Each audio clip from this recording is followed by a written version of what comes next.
The big decision that you made was to become the CEO of HP. This was not an easy job. In fact, this is what Forbes magazine had to say about it. Meg stepped into a mess.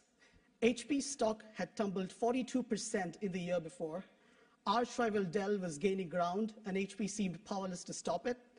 HP had squeezed out its 4 previous CEOs.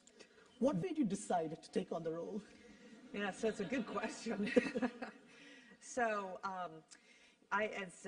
As Garth had mentioned, I had lost the race for governor. And one of the things that's interesting when you lose a political race, unlike anything else you do, the day you lose, the next day you have nothing to do.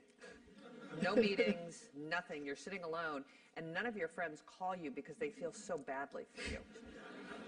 And so it was February, and I was trying to figure out what I was going to do next. And it was one afternoon, I was sitting at home, and my husband came into the living room, or into our family room, at 4 o'clock. He got home early. And I was sitting there watching Ellen DeGeneres. And my husband looked at me and goes, "Oh, this is really not good.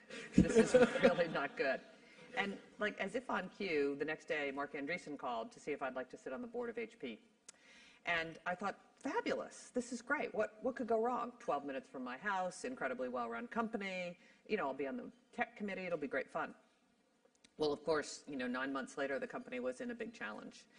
And at first I said no, but was ultimately persuaded by the fact that companies like HP matter, in my view. They matter to Silicon Valley. I would argue they matter to California.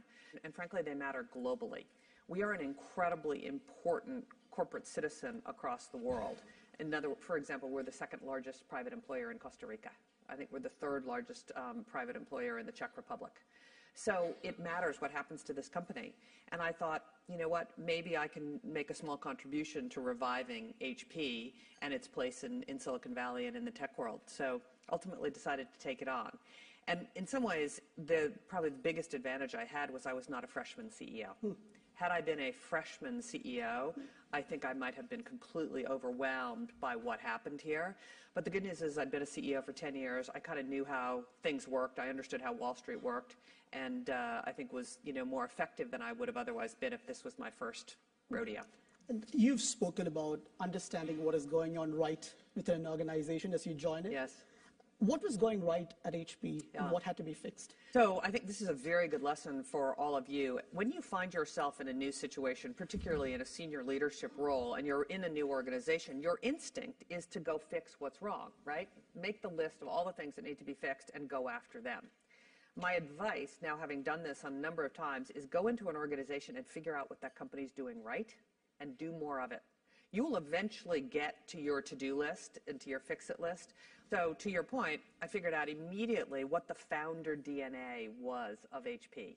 And despite all the acquisitions, all the board drama, everything that had happened to this company, the founder DNA from Bill Hewlett and Dave Packard had shown through. And first of all, it's an engineering innovation company. That's who this company is. And second, we're a partnering company. The DNA of this company is very collaborative.